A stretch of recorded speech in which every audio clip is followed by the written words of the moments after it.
दोस्तों, यह कहानी एक छोटे से गांव की है जो प्रकृति की गोद में बसा हुआ था। गांव का जीवन सरल था, लेकिन हर घर में अपनी कहानी छिपी थी। इन्हीं घरों में से एक घर में निर्मला नाम की एक विधवा महिला रहती थी। निर्मला का जीवन संघर्ष और कठिनाइयों से भरा हुआ था। उसका पति एक गंभीर बीमारी के कारण कुछ वर्षों पहले गुजर चुका था। पति की मृत्यु के बाद निर्मला ने अपनी पूरी जिंदगी अकेले बिताने का संकल्प लिया। वह दिन भर खेतों में काम करती और शाम को अपने छोटे से घर लौटती।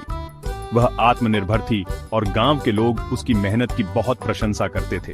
लेकिन निर्मला का जीवन बाहर से जितना सामान्य दिखता था, भीतर से वह उतना ही खालीपन और दर्द से भरा हुआ था।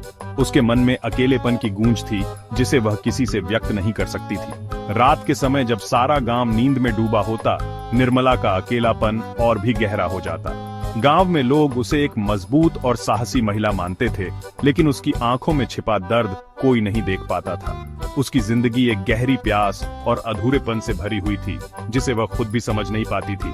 यहीं से शुरू होती है एक ऐसी कहानी जो न केवल निर्मला के जीवन को बदल देती है, बल्कि हमें भी जीवन के गहरे रहस्य और आत्मा की शांति का महत्व सिखाती है। एक दिन गांव में एक साधु का आगमन हुआ। उसका नाम था स्वामी अच्युतानंद।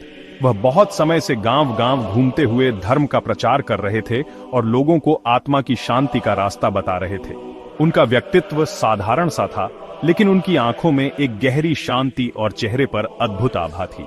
स्वामी अच्युतानंद की वेशभूषा साधारण थी, लेकिन उनके चेहरे पर एक ऐसी आभा थी जो किसी आम व्यक्ति में नहीं होती। उनका मस्तक शांत और स्थिर था, जैसे पूरी दुनिया की समस्याएं उन्हें छू नहीं सकती। उनकी बातें सीधे दिल में उतर जाती थीं। स्वामी जी गांव के हर घर में जाते और लोगों को धर्म, ध्यान और आत्मा की शांति के विषय में बताते थे। उनका प्रत्येक शब्द सुनने वालों के दिलों में छाप छोड़ता। गांव वाले उनके प्रवचनों को सुनने के लिए बड़ी संख्या में इकट्ठा होते। उनकी उपस्थिति से पूरा गांव एक अलग सी ऊर्जा से भर उठता था। निर्मला भी इस साधु की उपस्थिति से प्रभावित थी। हालांकि उसने पहले कभी साधु के बारे में ज्यादा नहीं सुना था, लेकिन स्वामी अच्युतानंद की शांति और उनकी बातों में कुछ ऐसा था जो निर्मला को खींचता था। उसकी आत्मा में एक अज्ञात आकांक्षा जाग उठी, जैसे उसका दिल चाहता हो कि वह स्वामी जी से कुछ खास सीख सके। यह साधु का आगमन ही था जो निर्मला के जीवन की दिशा को बदलने वाला था। एक दिन स्वामी अच्युतानंद भिक्षा मांगते हुए निर्मला के घर पहुंचे। प्रवचनों को सुनने के लिए बड़ी संख्या में इकट्ठा होते उनकी उपस्थिति से पूरा गांव एक अलग सी ऊर्जा से भर उठता था। निर्मला भी इस साधु की उपस्थिति से प्रभावित थी। हालांकि उसने पहले कभी साधु के बारे में ज्यादा नहीं सुना था, लेकिन स्वामी अच्युतानंद की शांति और उनकी बातों में कुछ ऐसा था जो निर्मला को खींचता था। उसकी आत्मा में एक अज्ञात आकांक्षा जाग उठी, जैसे उसका दिल चाहता हो कि वह स्वामी जी से कुछ खास सीख सके। यह साधु का आगमन ही था जो निर्मला के जीवन की दिशा को बदलने वाला था। प्रवचनों को सुनने के लिए बड़ी संख्या में इकट्ठा होते उनकी उपस्थिति से पूरा गांव एक अलग सी ऊर्जा से भर उठता था। निर्मला भी इस साधु की उपस्थिति से प्रभावित थी। हालांकि उसने पहले कभी साधु के बारे में ज्यादा नहीं सुना था, लेकिन स्वामी अच्युतानंद की शांति और उनकी बातों में कुछ ऐसा था जो निर्मला को खींचता था। उसकी आत्मा में एक अज्ञात आकांक्षा जाग उठी, जैसे उसका दिल चाहता हो कि वह स्वामी जी से कुछ खास सीख सके। यह साधु का आगमन ही था जो निर्मला के जीवन की दिशा को बदलने वाला था। एक दिन स्वामी अच्युतानंद भिक्षा मांगते हुए निर्मला के घर पहुंचे। जैसे ही वह दरवाजे के पास खड़े हुए और दरवाजे पर थपकी दी, निर्मला ने दरवाजा खोला। साधु की उपस्थिति ने जैसे पूरा वातावरण बदल दिया था। उनके चेहरे पर शांति और आभा की एक अनोखी याद थी जो निर्मला को भीतर तक महसूस हो रही थी। स्वामी जी ने विनम्रता से कहा, मां, क्या इस यात्रा के पथिक को कुछ भिक्षा मिलेगी? उनके शब्द इतने सरल और सहज थे, जैसे किसी ने सीधे दिल से बात की हो। निर्मला ने एक पल के लिए उन्हें देखा, फिर खुद को संभालते हुए कहा, जी महाराज, कृपया अंदर आइए। साधु धीरे धीरे अंदर आए और छोटे से कमरे में बैठ गए। निर्मला ने चाय बनाने के लिए रसोई में कदम रखा, लेकिन उसके मन में जैसे भावों का सैलाब उमड़ पड़ा। साधु का चेहरा, उनकी शांति और वह अद्भुत आभा, सभी ने निर्मला के दिल में एक अनजानी चुप्पी सी भर दी थी। चाय बनाने के दौरान निर्मला बार बार साधु के चेहरे को याद करती और सोचती, क्या यह साधु वाकई वह शांति दे सकते हैं जिसकी उसे वर्षों से तलाश थी? क्या यह साधु उसकी किसी भी बात को समझ सकते हैं जो वह खुद से नहीं कह पाती थी? चाय की छोटी सी प्याली उसके हाथ में थी, लेकिन उसके मन में एक बड़ी दुविधा थी। वह सोच रही थी क्या उसे साधु से अपने दिल की बात कहनी चाहिए। निर्मला ने खुद को बहलाया, लेकिन अंततः उसने तय किया कि वह साधु से अपनी मन की बात साझा करेगी। वह चाय लेकर कमरे में लौटी और धीरे से साधु के सामने रख दी। स्वामी अच्युतानंद ने मुस्कुराते हुए चाय का प्याला लिया और धन्यवाद कहा। फिर कुछ पल दोनों के बीच गहरी चुप्पी छा गई। अचानक साधु ने अपनी गहरी और शांत आवाज में कहा, माँ, तुम्हारा घर बहुत शांत है, यहाँ आकर अच्छा महसूस हो रहा है। निर्मला ने हल्के से कहा, महाराज, यह शांति सिर्फ बाहर दिखती है, अंदर का हाल कुछ और ही है। स्वामी जी ने उसकी बात ध्यान से सुनी और कहा, तुम्हारे दिल में कोई बात है जो तुम मुझसे कहना चाहती हो? बोलो माँ, क्या वह बात तुम्हारे मन को चैन देती है? निर्मला की आंखों में एक गहरी बेचैनी थी। वह बहुत समय से अपने दिल के किसी गहरे दर्द को किसी से नहीं कह पाई थी। अब वह साधु के सामने अपने दिल का बोझ हल्का करने का मन बना चुकी थी। निर्मला ने साहस जुटा हुए कहा, महाराज, मैं वर्षों से सुख से वंचित हूँ। मेरे जीवन में खालीपन है और मेरे मन में शांति नहीं है। रातें मुझे बेहद बेचैन करती हैं। मुझे लगता है कि आप शायद मेरी प्यास को बुझा सकते हैं। ये शब्द कहने के बाद निर्मला का दिल थोड़ा हल्का महसूस हुआ, लेकिन उसके मन में अब भी एक डर था। क्या साधु उसकी बातों को समझ पाएंगे? निर्मला ने अपनी बात पूरी की और कुछ देर के लिए कमरे में खामोशी छा गई। उसका दिल अब भी तेजी से धड़क रहा था, लेकिन उसकी आंखों में राहत का एक हल्का सा संकेत था। वह जानती थी कि उसने अपनी वेदना और दोहक को किसी से साझा किया था जो शायद उसकी मदद कर सकता था। स्वामी अच्युतानंद ने चाय का प्याला धीरे से नीचे रखा और गहरी सांस ली। फिर उन्होंने निर्मला की ओर देखा। उनकी आंखों में एक अजीब सी गहराई थी, जैसे वह उसके को बहुत अच्छे से समझ रहे हो। माँ, स्वामी जी ने अपनी शांत और गहरी आवाज में कहा, तुम्हारी प्यास जो तुम महसूस करती हो वह शारीरिक नहीं है। यह प्यास तुम्हारी आत्मा की शांति के अभाव से है। हम सभी इस संसार में इच्छाओं और वासनाओं से जूझते हैं। यह स्वाभाविक है, लेकिन जीवन में इससे भी बड़ा सुख होता है। वह सुख आत्मा की शांति और संतोष में छुपा होता है। निर्मला ने कुछ समय तक स्वामी जी की बातों को सुना, लेकिन उसकी दुविधा फिर भी पूरी तरह से खत्म नहीं हुई थी।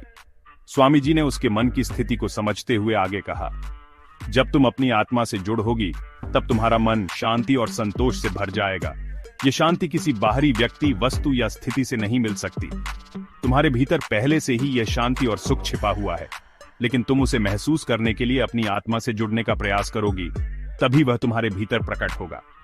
निर्मला की आंखों में एक नई उम्मीद की झलक आई। स्वामी जी ने उसे आगे समझाया, तुम ध्यान और प्रार्थना के माध्यम से अपने मन की अशांति को शांत कर सकती हो।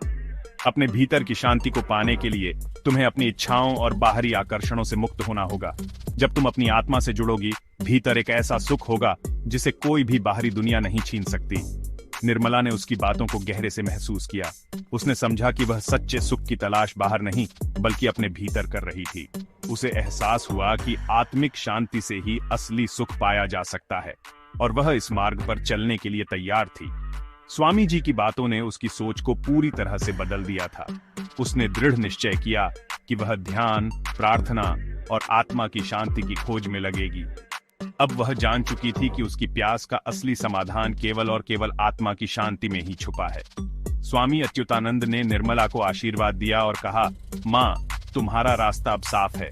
आत्मा की शांति के मार्ग पर चलो और तुम्हारा जीवन सुखमय होगा। निर्मला ने स्वामी अच्युतानंद की बातों को अपने जीवन में पूरी तरह से अपनाने का निश्चय। साधु के शब्दों ने उसके भीतर एक गहरी हलचल पैदा की थी, और अब उसे लगता था कि वह अपने जीवन की दिशा को बदलने के लिए तैयार है। पहली बार उसने अपने दिनचर्या में ध्यान और प्रार्थना को शामिल किया। सुबह उठते ही वह कुछ मिनटों के लिए शांत बैठने लगी, अपनी सांसों पर ध्यान केंद्रित करते हुए। सुबह उठते ही वह कुछ मिनटों के लिए शांत बैठने लगी, अपनी सांसों पर ध्यान केंद्रित करते हुए। शुरू में यह था क्योंकि उसका मन भागता रहता था, लेकिन धीरे धीरे उसने अपने मन को शांति से भरने का तरीका सीख लिया। निर्मला ने महसूस किया कि जब वह प्रार्थना करती थी और अपनी आत्मा से जुड़ने की कोशिश करती थी, तो उसका मन धीरे धीरे शांत होने लगता था। वह न केवल अपने शारीरिक कार्यों को ध्यानपूर्वक करने लगी, बल्कि अपने भीतर की ऊर्जा और शांति को महसूस करने लगी। चाय बनाने से लेकर खेतों में काम करने तक अब हर कार्य के साथ निर्मला ने एक गहरी आत्मिक संतोष का अनुभव किया। उसे अब किसी बाहरी चीज से सुख की उम्मीद नहीं थी, क्योंकि वह जान चुकी थी कि असली सुख उसके भीतर ही है। हर दिन के साथ उसका मन और आत्मा ज्यादा शांत होती जा रही थी। वह अब रातों में भी अकेलेपन का अनुभव नहीं करती थी। पहले जो रातें उसकी सबसे बड़ी दुश्मन होती थीं, अब वह उन रातों में भी अपने भीतर शांति का अनुभव करती। कभी कभी वह चुपचाप बैठकर आकाश में तारों को देखती और अपनी आत्मा से जुड़ी एक गहरी शांति का अनुभव करती।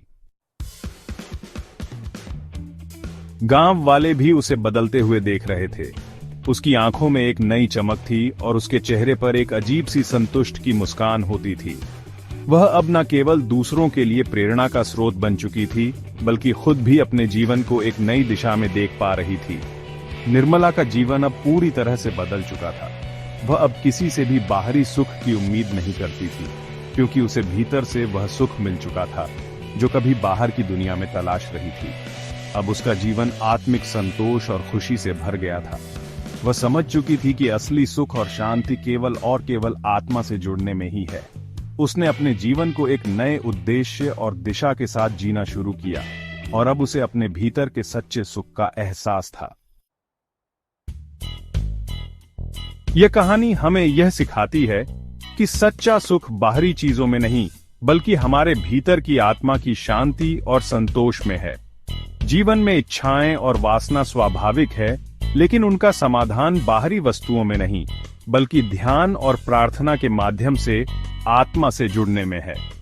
जब हम अपने मन और आत्मा को शांति से भरते हैं, तब हम सच्चे सुख का अनुभव करते हैं। निर्मला की कहानी यह दिखाती है कि जब हम भीतर की शांति और संतोष की तलाश शुरू करते हैं, तो हमारे जीवन की दिशा पूरी तरह से बदल सकती है। शांति और संतोष हमें किसी बाहरी दुनिया से नहीं मिलता, बल्कि यह हमारे भीतर ही छिपा होता है। हम जितना आत्मा से जुड़ते हैं, उतना ही हमारे जीवन में सुख और शांति का आगमन होता है। इसलिए दोस्तों, जीवन की असली खुशियां बाहर की चीजों में नहीं, बल्कि हमारे भीतर के शांति के स्रोत में है। अगर हम अपने मन को शांत और संतुष्ट रखेंगे, तो हमें असली सुख मिलेगा। अगर आपको ये कहानी पसंद आई हो तो इसे लाइक, कमेंट और शेयर करें। साथ ही हमारे चैनल दास धार्मिक दुनिया को सब्सक्राइब करना ना भूलें, ताकि ऐसी प्रेरणादायक और रोचक कहानियां आप तक पहुंचती रहे। धन्यवाद।